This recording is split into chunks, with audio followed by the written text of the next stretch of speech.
In third place, number 5, Ford. Fourth place, number 30, Porsche. Fifth, number 31, Porsche. Sixth, number 33, Porsche. Seventh, number 32, Porsche. Eighth, number 58, Porsche. Knowing that this could be their last shot at toppling the Italians, Ford's engineers worked around the clock in the off-season, improving aerodynamics, handling, and fuel consumption on the GT40 Mark II. The retuned engines of the Mark II now forced 475 brake horsepower to the wheels, and they were going to need it. New regulations for the race made the prototype class Ferrari and Ford were dueling in even more attractive to potential entrants. An eye-popping 103 entry requests were submitted to the ACO, the organizing entity behind the 24 Hours of Le Mans. Of this, 55 cars were accepted into the race, with 46 of these in the new prototype Group 6 class. While the modern race has a heavier focus on GT racers that more resemble what you might find parked in the valet section of a well-off shopping district, the prototype class is where engineers run wild, creating technologies that won't be seen in road cars for decades to come. That is, of course, if you have the coin, which Ford had already spent a considerable amount of with little to show for it than a few dozen did-not finishes. But as Gundam likes to show us, prototypes can be refined, remade, and eventually emerge victorious. So I don't make Mobile Suit Gundam Unicorn for the impatient irrelevant when it comes out in 2025 probably, I'm going to try and wrap up the Unicorn OVA as briefly as I can. Exposition happens. The stupid huge Neo Zeong shows up. The two unicorns stop fighting for a bit and gang up on it. Everyone starts hallucinating. Flashbacks happen. A ring forms around the Neo Zeong. More hallucinations. Shooting happens. Risky Google search man remembers the guy he was cloned from, and the plot device that helped string together almost 40 years of Gundam shows. The Neo Zeong falls apart as easily as the RG Sazabi when you rush together its build for the sake of blog hits. Oh, burn! Meanwhile, Bright, I totally forgot this dude was even in the show, Noah does what he does best and shouts at people.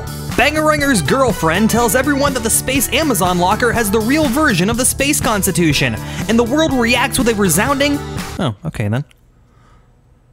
The Space Candy Cane shuts off other robots and saves the day. Roll credits, build Gunpla, build lots of Gunpla. I've come to a conclusion as to why the Unicorn's design is so busy.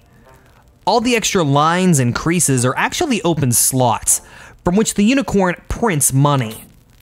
The Unicorn's design has been re-released and re-released more than fucking Star Wars. It replaced the RX-78 at the newly renamed at the time Gundam Base.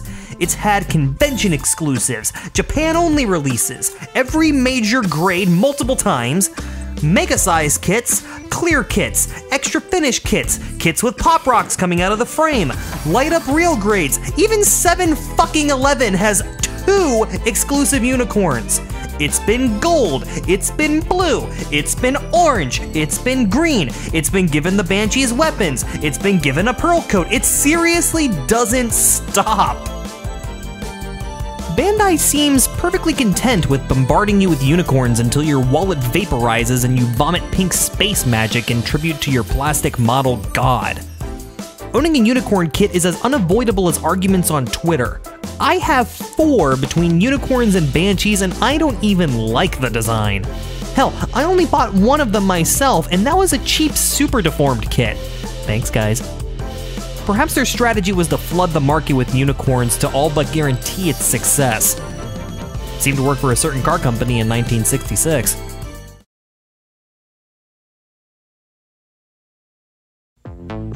"15 entries. 8 of which were accepted for the race were submitted by Ford in a final effort to topple the big red Italian machine. 6 of these would be built by Shelby American, and 3 of those cars were ran by Carroll Shelby himself, with 3 others being in-house works cars for Ford's team directly. The final 2 were special built for the British outfit Allen Mann Racing. In response, Ferrari came out swinging with their brand new 330 P3. It shared the same 420 horsepower engine as last year's P2, but it was set up for greater handling with a shortened and widened wheelbase. A few older P2s and some P2/P3 hybrids were entered as well, but it was the P3 that was there to stop the cash-flush Detroit venture. Compared to the Unicorn, the Sinanju looks positively neglected.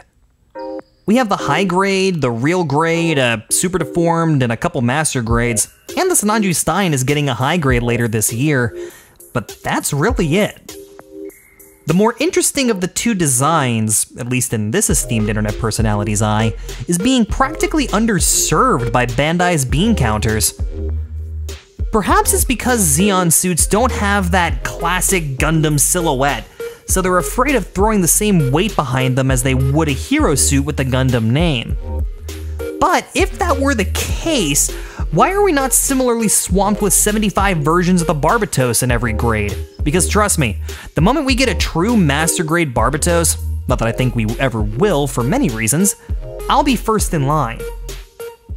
Drama in the garage was already plaguing Ferrari before the race even began.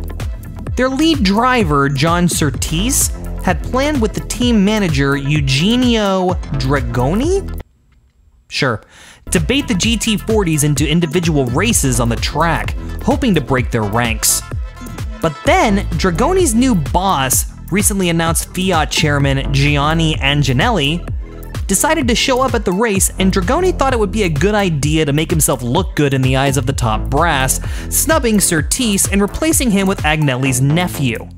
Surtees did a shouting with Enzo Ferrari himself, which went well.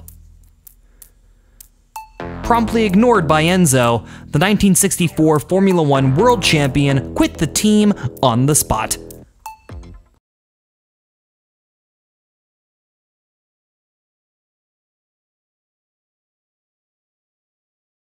Ferrari's petty spat paled in comparison to Ford's experience at pre-race practice. Rain had pelted the track during practice, and one of the Fords, driven by American Walt Hansgen, hydroplaned on the pit straight, slamming into a sandbank at 120 miles an hour. He was taken to a nearby military hospital with critical injuries. He would pass away after the race 5 days later.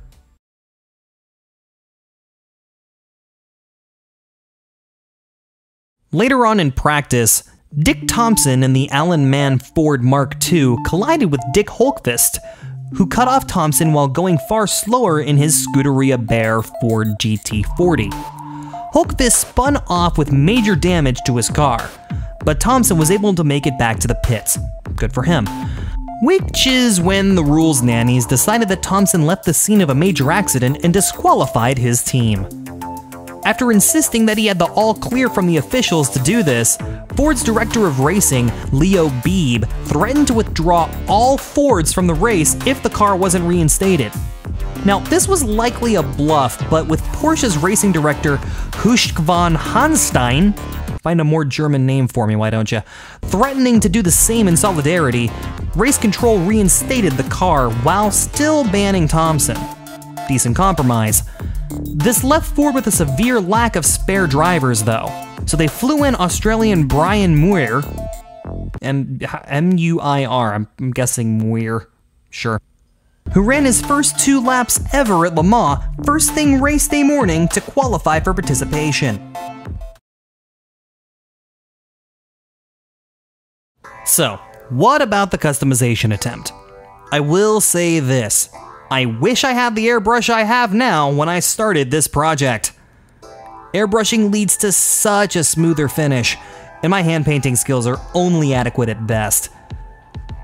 I'm actually really happy with how the matte finish came out on the Sinanju, but man, even after trying to touch up the Unicorn, it still looks splotchy in places.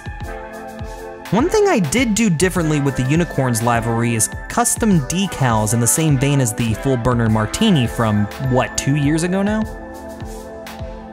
I elected to go with the clear decals because I didn't trust myself with clean cuts, which are necessary to make white back custom print decals work.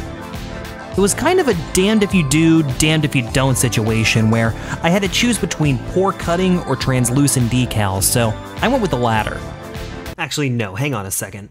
Enough of you gave me a hard time about the decal work that I had on the photos that I sent off to the stream and whatnot, and to the Discord and all that. So we are going to replace these decals. But I should be able to just peel these right off, yeah, because I made these custom-made stickers and they kind of suck. So yeah, they just pop right off. But yeah, look at these, they're so much nicer. Yeah, I would just like to point out that these Golf decals, unlike the one that was on there, actually have the white on the background. So I think they do, yes.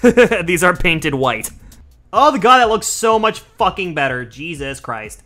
That looks way better. Check out that 4K Okay, this is the decal. one. Oh, wow. good. That looks way fucking better. That is the perfect place for that fucking decal. It is. There's a significant... Nice. There's significantly less screaming on tonight's stream, I feel like. Yeah, it feels weird. Right? Scott. Things... Where's the turning point? When did things go horribly, horribly wrong? Overall, I still recommend buying professional sticker sheets rather than making your own.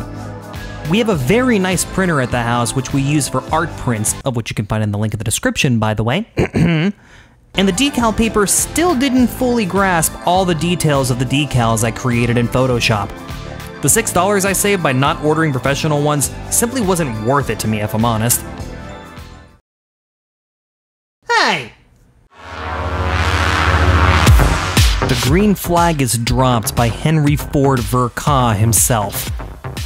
A light mist at the start caused many teams to swap tires right before the race, scrambling several strategies in the process.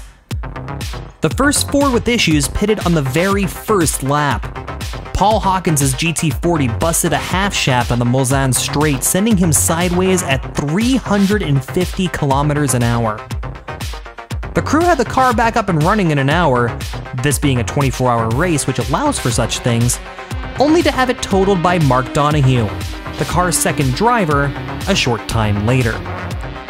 Another Ford blew its engine on lap 9, but the strategy of overwhelming numbers was working. 1 hour in, and Fords were filling up the podium, 1, 2, 3.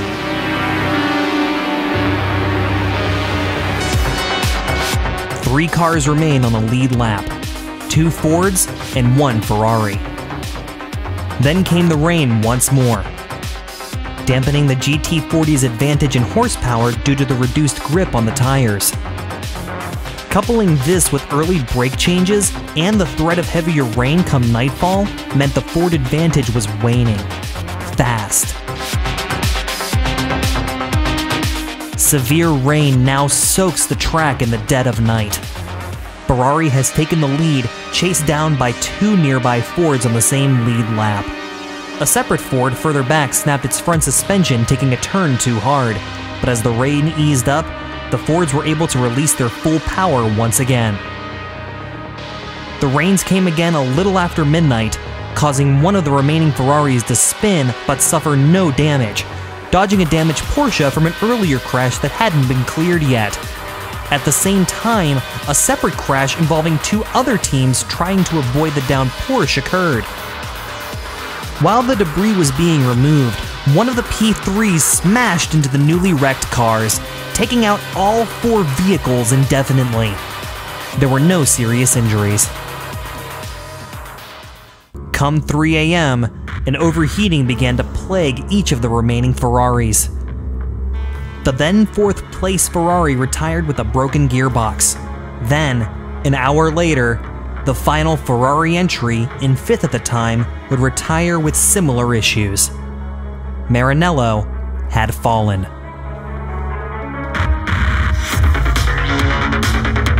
With 5 entries left, Ford needed only to finish to all but guarantee victory. But they seemed content to not make it easy on themselves. The then 5th place GT40 spilled gas on its tires during a pit stop, and another Ford retired before dawn with engine problems. This left 3 GT40s to finish the race, no margin of error remaining, and sitting 1, 2, 3.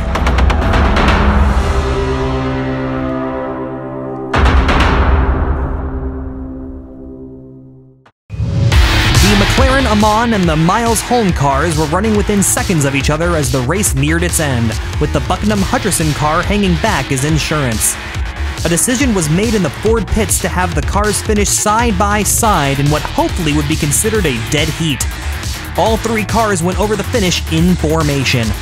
But any chance for a dead heat disappeared when officials discovered a rule that in case of a tie, the car that had started further down the grid had traveled the farther distance. Since McLaren and Amon had started 60 feet behind Miles and Holm, they were declared the winners. Both New Zealanders, who now reside in England, it was the most important victory yet for the two youngsters. McLaren, who builds his own formula and sports cars, is 28. Amon, 22, is the youngest winner in the history of the event.